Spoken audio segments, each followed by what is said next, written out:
देखेंगे long short जितने भी टाइप के क्वेश्चंस हैं उन सभी को देखेंगे और आपके एग्जाम में जो क्वेश्चंस बार बार रिपीट होते हैं सभी यूनिट के इम्पॉर्टेंट क्वेश्चन आज की इस क्लास में आप देखेंगे। बस आपको लास्ट तक क्लास को ज़रूर से देखना है। जैसे कि हमने कहा कि एग्ज़ाम में जो क्वेश्चंस आने वाले हैं केवल उन्हीं को डिस्कस करेंगे। बीए इंग्लिश लिटरेचर जो कि एग्ज़ाम फोकस नोट्स जो हैं वो हम आपको देंगे। सबसे पहला यूनिट में आता है आपका लॉन्ग टाइप क्वेश्चन जो है जो बहुत ही ज़्यादा पूछा जाता है वो देखने वाले हैं। ये क्वेश्चन आप ज़रूर से नोट डाउन कर लीजिए। क्वेश्चन है discuss the contribution of Rabindranath Tagore in Indian English literature. जो रविंद्रनाथ टैगोर हैं इनका क्या योगदान है इंडियन इंग्लिश लिटरेचर में, भारतीय इंग्लिश साहित्य में रविंद्रनाथ टैगोर ने क्या योगदान दिया है। ये क्वेश्चन लॉन्ग में मान लीजिए पूछा जाता है तो कैसे आपको आंसर लिखना होगा वर्ड लिमिट के साथ सब कुछ देखेंगे। चलिए स्टार्ट करते हैं। बहुत ही ईजी तरीके से हिंदी के साथ बताएंगे जिससे आपको याद करने में कोई भी प्रॉब्लम ना हो। तो रविंद्रनाथ टैगोर जो हैं was the first Indian writer to give Indian English literature international fame। यानी कि ये पहले ऐसे राइटर हैं जिन्होंने सबसे पहले इंग्लिश में कुछ लिखा जिससे कि रविंद्रनाथ टैगोर जो है पहले भारतीय थे जिन्होंने अंग्रेजी साहित्य को अंतर्राष्ट्रीय प्रसिद्धि दिलाई है। इनकी रचनाएं केवल इंडिया में ही नहीं बल्कि दूसरे कंट्रीज़ में भी बहुत ही ज़्यादा पॉपुलर हैं। तो आप पॉइंट्स याद रखिए तभी आप आंसर बना पाएंगे। जैसे कि आप नोट डाउन कर लीजिए Rabindranath Tagore was the first Indian writer who gave Indian English literature international fame. इन्होंने जो है भारतीय अंग्रेजी साहित्य को अंतर्राष्ट्रीय प्रसिद्धि दिलाई। His famous work Gitanjali won the Nobel prize in 1913 में जो है इनको नोबेल पुरस्कार मिला और इनकी जो बहुत ही इनकी एक प्रसिद्ध कृति जो कि गीतांजलि है इनके लिए ही इनको नोबेल पुरस्कार मिला। गीतांजलि पर इन्हें नोबेल पुरस्कार मिला रविंद्रनाथ टैगोर को। His poetry combines spirituality, nature, humanism and patriotism। इनकी जो रचनाएं हैं उसका थीम मुख्य रूप से क्या है। इनकी कविताओं में आध्यात्मिक यानी स्पिरिचुअलिटी, नेचर यानी प्रकृति, ह्यूमनिज्म यानी मानवतावाद और राष्ट्रवाद का संगम है। मुख्य रूप से इन्हीं टॉपिक्स पर इन्होंने रचनाएं की हैं जैसे गीतांजलि के बारे में भी।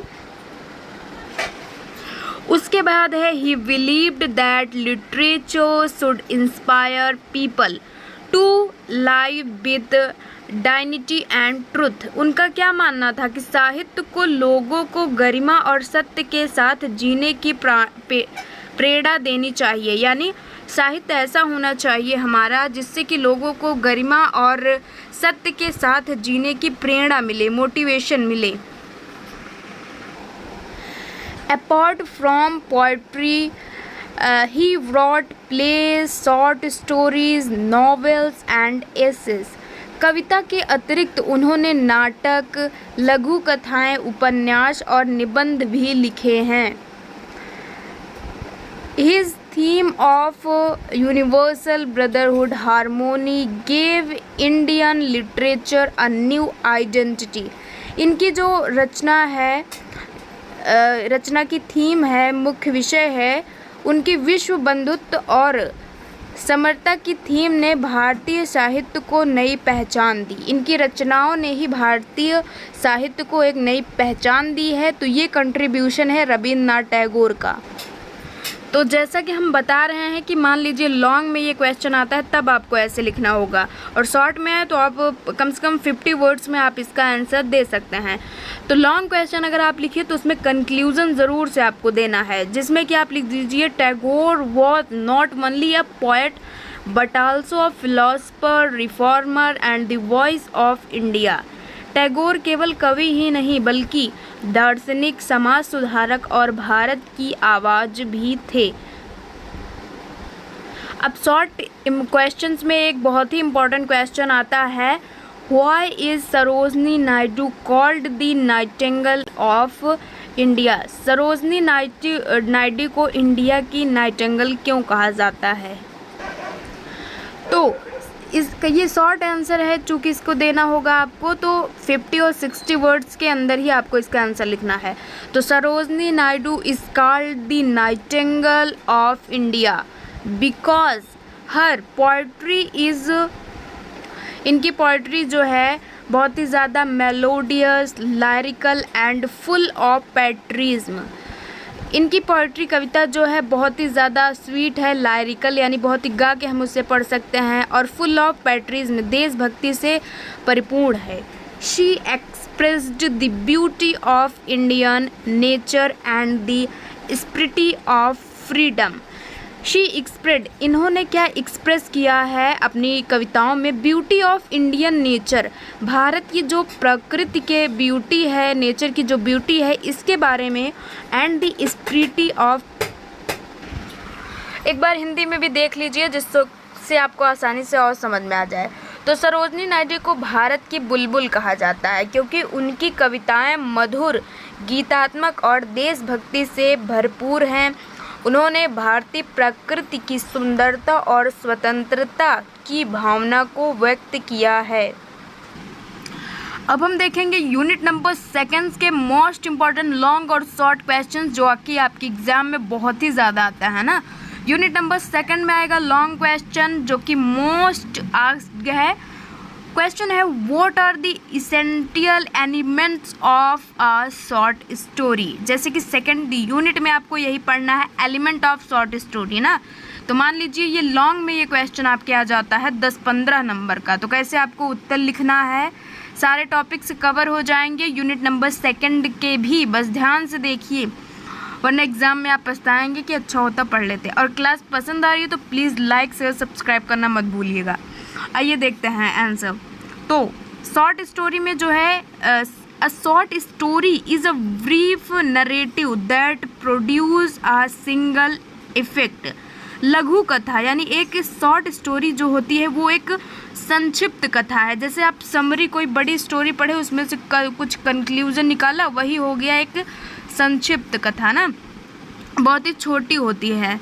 Brief narrative that produce a signal effect, जो कि एक ही प्रभाव उत्पन्न करती है। That produce a single effect यानी दो चीज़ें आप अभी देखा कि ये बहुत ही ब्रीफ होती है, संक्षिप्त कथा होती है। दूसरा ये एक ही प्रभाव उत्पन्न करती है जो शॉर्ट स्टोरी होती है। फिर आप देखिए सेकंड जो कि आता है आपका क्वेश्चन कि द प्लॉट इज़, एक एलिमेंट होता है प्लॉट। शॉर्ट स्टोरीज़ में बहुत सारे एलिमेंट्स होते हैं, तो पहला जो है कि हमारा प्लॉट आता है। प्लॉट क्या होता है, व्हाट इज़ प्लॉट, ये बहुत ही ज़्यादा क्वेश्चन आता है शॉर्ट क्वेश्चन में।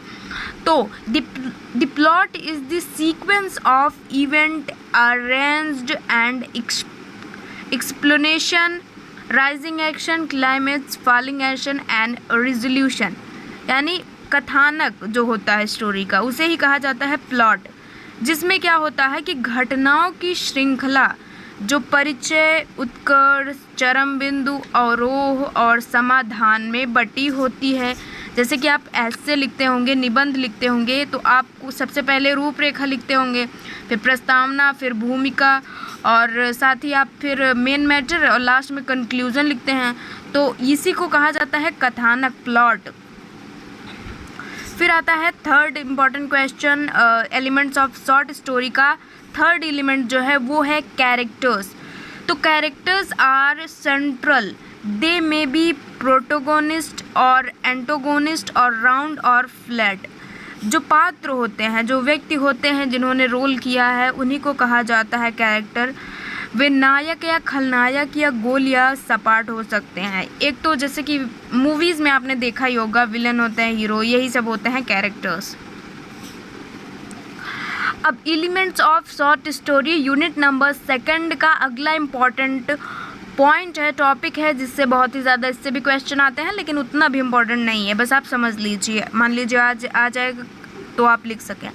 सेटिंग क्या होता है, तो gives time and place creating mood. परिवेश, इसी को कहा जाता है सेटिंग। ये क्या होता है, गिफ्ट्स टाइम प्लेस के बारे में बताता है, परिवेश समय और स्थान देता है और वातावरण रचता है, इसी को कहा जाता है सेटिंग। फिर आता है थीम, व्हाट इज़ थीम, बहुत ही ज़्यादा क्वेश्चन आता है। Is the central idea like love, sacrifice और आयरनी। विषय क्या होता है, मुख्य विचार। जैसे कोई विषय आप पढ़ रहे हैं, कोई स्टोरी पढ़ रहे हैं, तो उसमें आपको बताना होगा कि ये किस चीज़ पर आधारित है, मुख्य रूप से कौन सा विचार है, प्रेम के बारे में है, त्याग के बारे में है, विडंबना के बारे में है, तो इसी को कहा जाता है थीम। स्टोरी का थीम क्या है ना। फिर आपका आता है कन्फ्लिक्ट, ये भी एक एलिमेंट है स्टोरी का। कन्फ्लिक्ट मतलब संघर्ष होता है, जैसे कि creates tension, man versus man and man versus society, man versus self. संघर्ष किसी में भी हो सकता है ना, टेंशन को भी संघर्ष ही कहते हैं। जैसे मैन से कोई आदमी किसी से लड़ रहा है, ये भी संघर्ष हो गया ना। और सोसाइटी से कोई एक लड़ रहा है, तो ये मतलब वियर्स एक संघर्ष होता है। ये तनाव उत्पन्न करता है मनुष्य बनाम मनुष्य, समाज या समाज स्वयं से, ये किसी से भी हो सकता है ना। फिर आता है नरेशन एंड टेक्निक्यू, ये एक एलिमेंट है। ये भी नरेशन क्या होता है और टेक्निक्यू क्या होता है। तो decide point of view, first person, third person, omniscient, along with dialogue, flashback and symbolism. जैसे कि कथा शैली को ही कहा जाता है नरेशन। दृष्टिकोण तय करती है प्रथम पुरुष, द्वितीय और सर्वज्ञ, साथ ही संवाद, फ्लैशबैक और प्रतीकवाद। तो इस तरह से आपका सेकंड यूनिट में आप कंक्लूजन लिख दीजिए। मान लीजिए लॉन्ग में आता है, तो all these elements together make a short story complete and meaningful. इन सभी चीज़ों से मिलकर ही एक स्टोरी जो है वो कंप्लीट होती है। इन्हीं एलिमेंट्स, इन्हीं तत्वों से मिलकर ही एक स्टोरी बनती है। तो ये थे यूनिट नंबर सेकंड के सभी मोस्ट इम्पॉर्टेंट क्वेश्चन। आइए देखते हैं unit number third. Unit number third में जो क्वेश्चन पूछा जाता है, प्रोज डिवाइसेस। प्रोज डिवाइसेस जो होते हैं, किन किन डिवाइसेस से मिलकर एक प्रोज बनता है ना। तो अभी तक हमने स्टोरीज़ के एलिमेंट्स को देखे थे। अब प्रोज में जो डिवाइसेस होते हैं, किन चीज़ों से मिलकर एक प्रोज बनता है, ये देखेंगे। लॉन्ग क्वेश्चन जो बहुत ही ज़्यादा आता है यूनिट नंबर थर्ड, जो कि प्रोज डिवाइसेस से रिलेटेड है। क्वेश्चन आ जाएगा, explain the important prose devices with examples. 10-15 number का मान लीजिए आंसर आ जाए, तो ध्यान से देख लीजिए ना। वर्ड लिमिट जो होती है 170-180 तक आप लिख सकते हैं। प्रोज जो होता है, prose devices are special techniques that makes writing more powerful and artistic. गद्य उपकरण विशेष तकनीक है, एक तकनीक है जो लेखन को अधिक प्रभावशाली और कलात्मक बनाती है। मोर पावरफुल एंड आर्टिस्टिक, जैसे कि सबसे पहले आता है पहली डिवाइस जो कि थीम। थीम क्या होता है, theme is the central idea, the message of the text. Example, truth always wine. Theme क्या होती है, मुख्य विचार, विषय, यही होता है थीम। यानी पूरा आप चैप्टर स्टोरी पढ़ रहे हैं, जो आपको मुख्य आइडिया मिल रहा है, सेंट्रल आइडिया जिसे आप कहते हैं, उसी को कहा जाता है थीम। पाठ का संदेश क्या है, उदाहरण जैसे कोई पाठ आपने पढ़ा तो आप उस स्टोरी से पढ़ें कि सत्य की सदा विजय होती है। ये एक आइडिया आपको मिला ना किसी स्टोरी से, जो आप एक परिणाम पाते हैं, वही होता है थीम। अब इसके बाद आता है point of view. Point of view क्या होता है, ये भी एक डिवाइस है, प्रोज की डिवाइस है। तो पॉइंट ऑफ व्यू मतलब होता है नज़रिया। Shows the perspective of narration, first person, third person, limited और ओमिनिशेंट। दृष्टिकोण को ही कहा जाता है पॉइंट ऑफ व्यू। कथन का परिप्रेक्ष्य दिखाता है। प्लेलिस्ट जाके प्लीज़ आप चेक कर लीजिए, वहाँ पे आपको पूरा आइडिया होगा कि हाँ कैसे कैसे क्वेश्चंस एग्ज़ाम में आने वाले हैं और कौन से क्वेश्चन आपको ज़रूर से पढ़ के जाने हैं। अच्छे नंबर चाहिए तो प्लीज़ जाके चेक कर लीजिए। आइए देखते हैं अगला डिवाइस जो है इमेजरी क्या होता है। Imagery means word picture. जैसे कोई स्टोरी पढ़ रहे हैं तो आप एक इमेजिनेशन करते हैं कि हाँ ये ऐसा चीज़ ऐसा होगा ना, उसी को कहा जाता है। एग्जाम्पल देख लीजिए, the golden sun sank in the crimson sky, यानी जो चित्रात्मकता को ही कहा जाता है। देखो, शब्दों से चित्र बनना, जैसे उदाहरण मान लीजिए, सुनहरा सूर्य लालिमा भरे आकाश में ढल गया। ये जैसे सेंटेंस आप पढ़ेंगे तो आपके दिमाग में एक ऐसा आइडिया होगा कि हाँ ऐसा सूर्य है, ऐसे ढल गया, ऐसे आकाश है ना, इसी को कहा जाता है इमर्जी। उसके बाद आता है टोन एंड मूड। मूड क्या होता है? टोन, ये जो राइटर के एटीट्यूड और दी इमोशंस क्रिएट बाय रीडर, ये जो है मूड को बताता है। लेखक क्या कहना चाह रहा है, उसका क्या दृष्टिकोण है, और जो राइटर है वो पढ़ रहा है, उसे क्या फील हो रहा है, क्या अनुभव हो रहा है, क्या इमोशंस आ रहे हैं, यही होता है। फिर अगला इम्पॉर्टेंट आता है बहुत ही ज़्यादा इंग्लिश का, जो है डिवाइस, जो है प्रोज डिवाइस। एंथीसिस क्या होता है? Is the use of contrast, the man proposes, God disposes.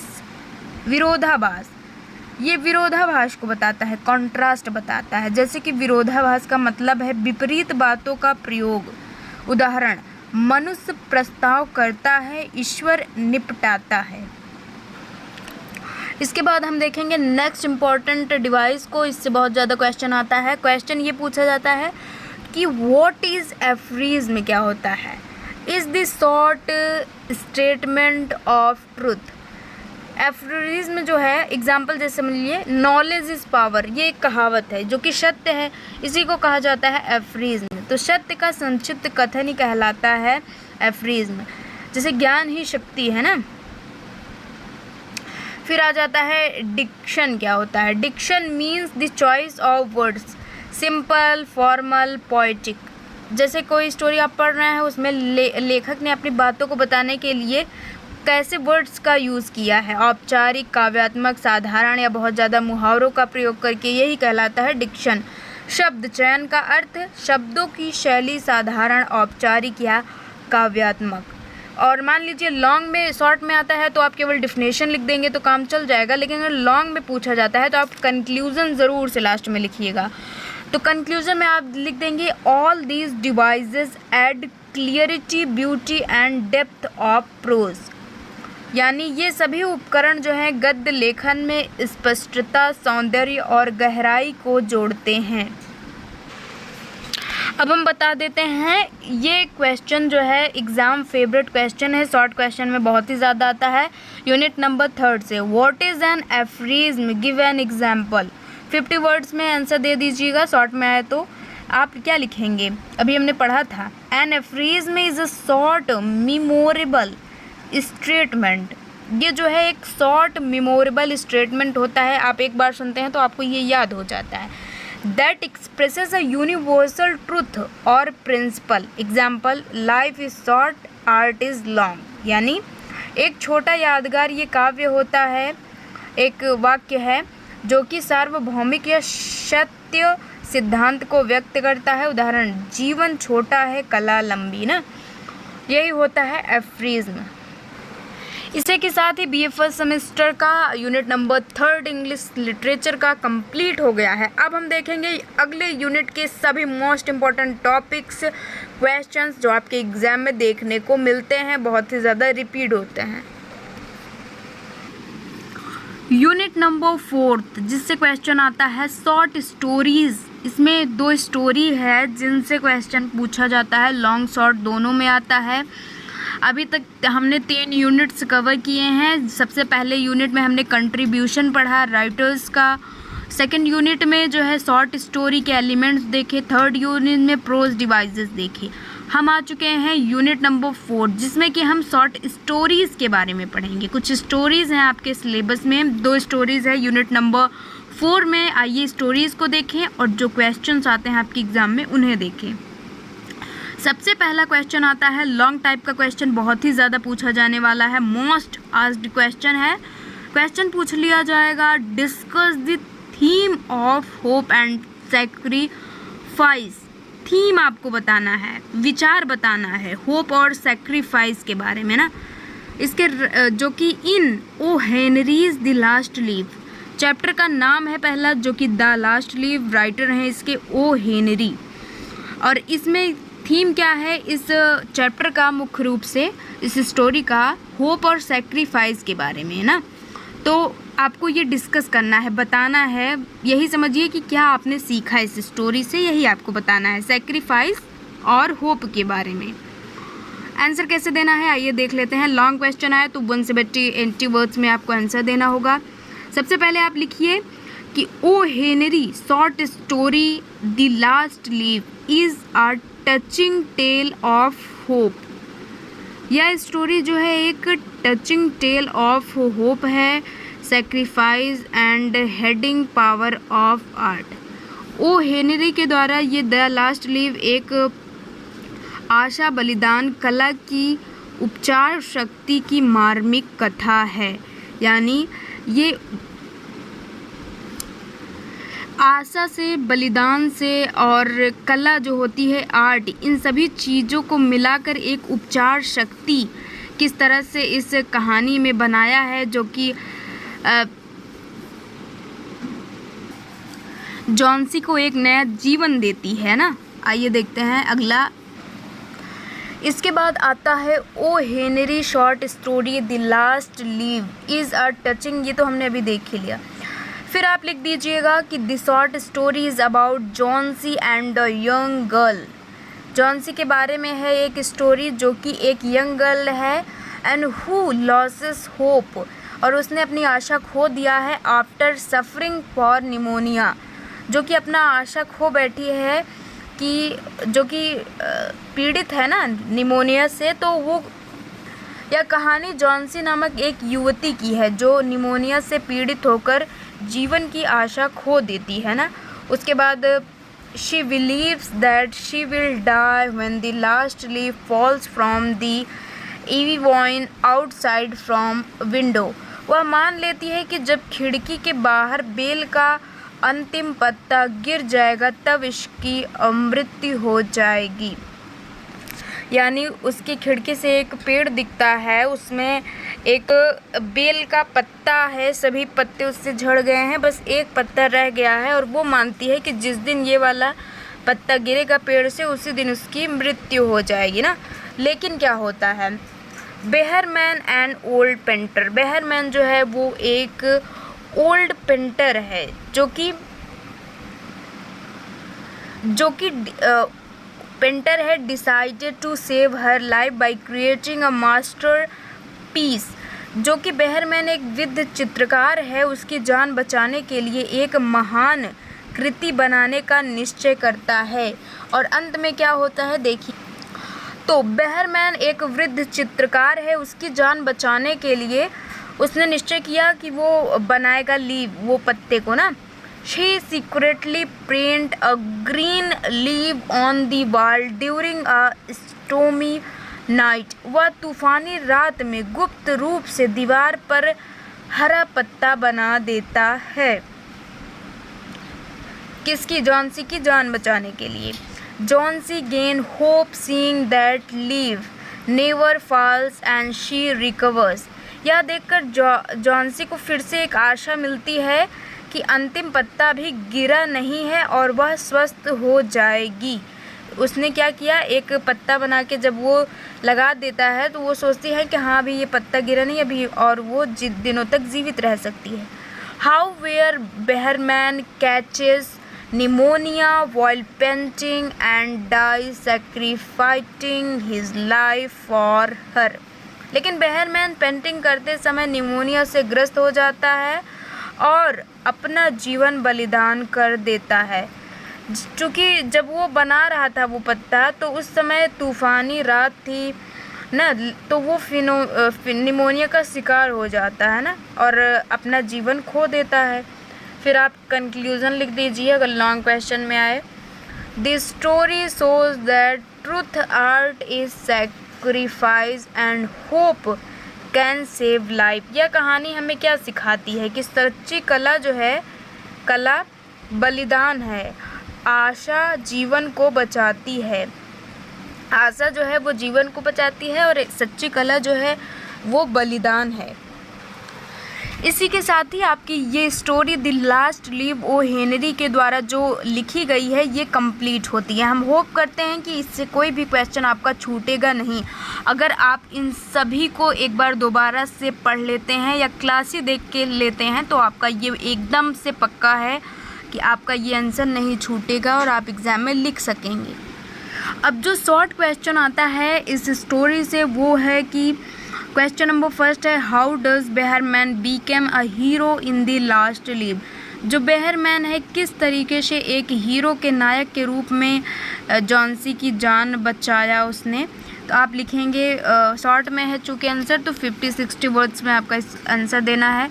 तो Behrman becomes a hero, Behrman जो है एक हीरो की तरह बनता है because the sacrifice his life for Johnsy.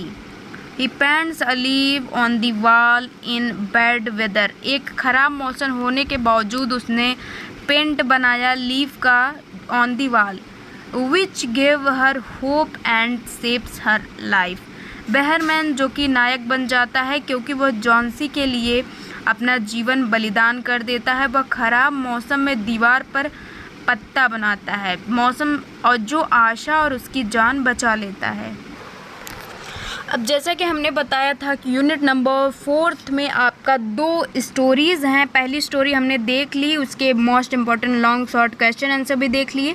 अब हम देखेंगे सेकंड जो आपका लेसन है स्टोरी है वो है कि लॉन्ग क्वेश्चन जो बहुत ही ज़्यादा स्टोरी से आता है, discuss the irony Guy de Maupassant the necklace दी एक स्टोरी है जो कि राइट की गई है गाय डे के द्वारा। तो आपको डिस्कस करना है इस स्टोरी को।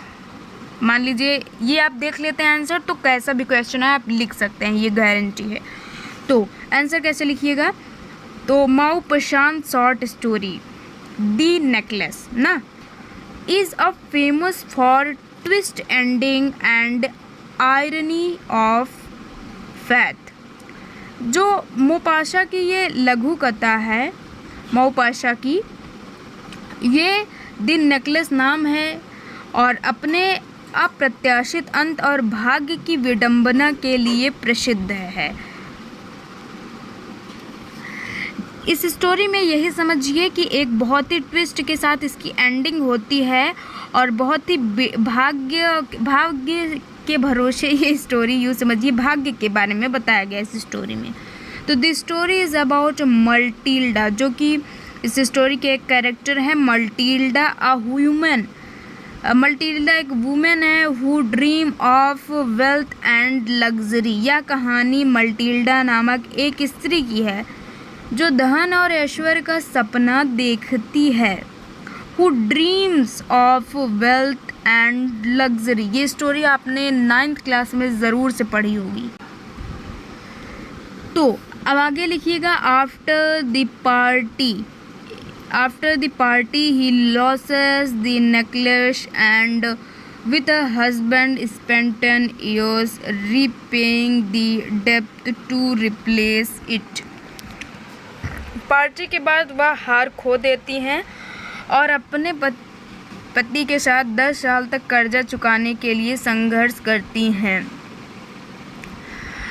At that end, Matilda learned that necklace was fake and not valuable at all. अंत में मटिल्डा को पता चलता है कि वह हार नकली था और बिल्कुल भी मूल्यवान नहीं था। फिर क्या है, The irony lies in the fact that she suffered unnecessarily for something worthless. अंत में वो क्या सोचती हैं, उन्हें क्या विडंबना होती है इस बात में कि उसने व्यर्थ की वस्तु के लिए अनावश्यक कष्ट सहा। अब कंक्लूजन क्या निकलता है इस स्टोरी का, this story teach us that vanity and pride can destroy happiness.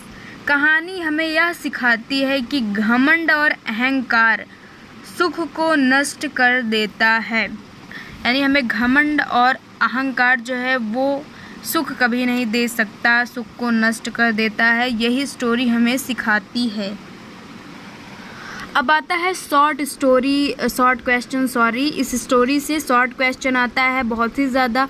What is the moral of the necklace, अभी हमने पढ़ा ही, तो मोरल क्या है, क्या बताना चाहा है इस स्टोरी से। The moral of the story is that pride and vanity lead to suffering, true happiness lies in contentment, Matilda's desire for luxury ruin her life. यह कहानी हमें यह शिक्षा देती है कि घमंड और अहंकार ही दुख का कारण बनते हैं। सच्चा दुख संतोष में है, सच्चा सुख जो है वो संतोष में ही है।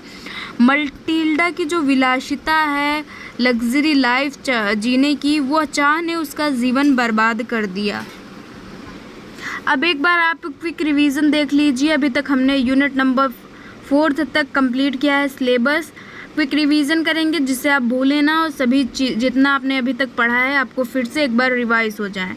तो हम देख रहे हैं क्विक प्रेप फॉर, अभी तक हमने जो पढ़ा, सबसे पहले यूनिट में हमने पढ़ा Indian writing in English most asked question, जो कि था contribution of Indian writer in English, जिसमें कि हमने पढ़ा था टैगोर के बारे में, नारायण, सरोजनी नायडू, मुल्क राज आनंद। टैगोर जो हैं कि स्पिरिचुअलिटी, नोबल और गीतांजलि, इनके बारे में ये पढ़ा कि इन्होंने अध्यात्म के बारे में रचनाएं की हैं। आर.के. नारायण मालकुड़ी नामक एक गांव है, उसके बारे में। इनकी रचनाओं में ह्यूमर जो है बहुत ही ज़्यादा ह्यूमरस है इनकी स्टोरी। मिडिल क्लास फैमिली के बारे में इन्होंने बताया है।